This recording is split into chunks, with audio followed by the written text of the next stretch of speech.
These are very lovely. They're hand-dyed skeins of wool. And then they've been plaited and sold like that. But it's very beautiful because you get a variegated colour all the way along.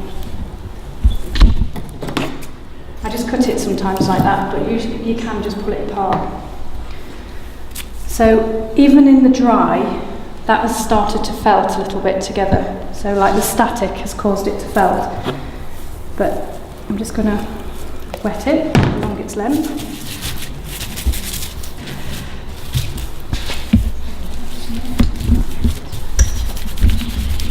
So just rubbing it causes all those fibres to get very, very matted together and they get very dense. So I've now made a very, very dense tube. And then this is the end of the tube. Just rub it out.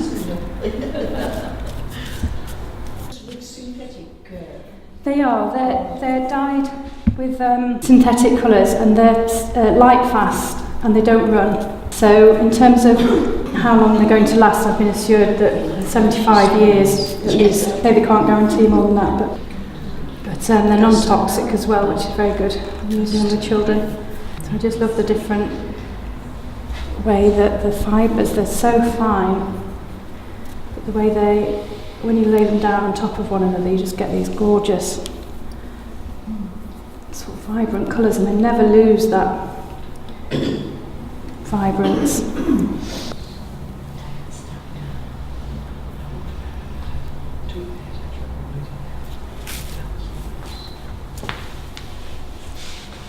And then again, I just like to add a bit more texture to it.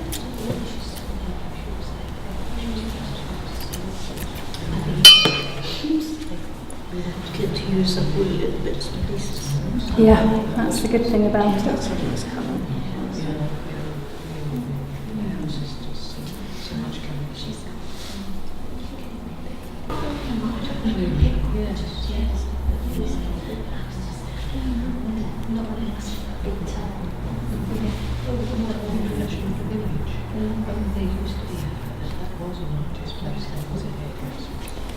And then on with the net again.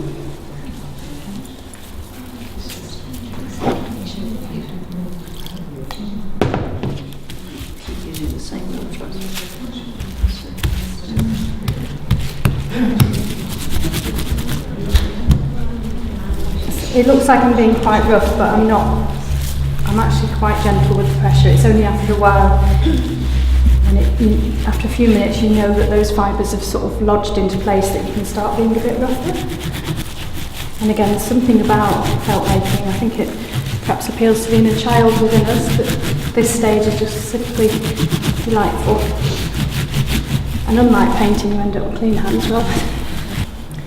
And then once again, flick back the fibres, or at this point, these ones are actually, they're so fine, they've gone into the net.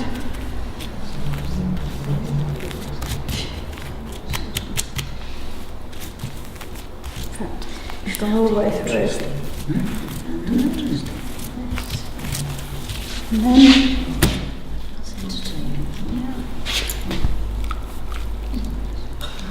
always looks so violent, well not violent, but when I've got students and I do things like this with their work, they're going, I spent so long creating a masterpiece. And it feels rather like being a midwife, maybe.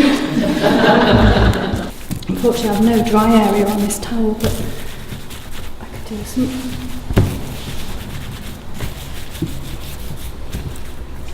And it's got what looks like a bud.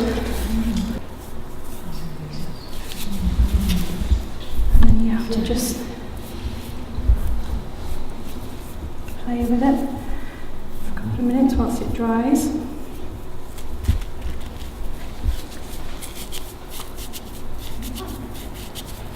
Wherever I'm rubbing it, that's where it's going to shrink.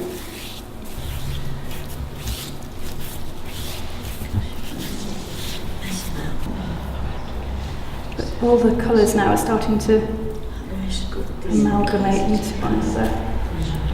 And again, because it's wet, it looks a bit dull, but when it dries, the silks begin to really shine. Then you can start to play about with the petals.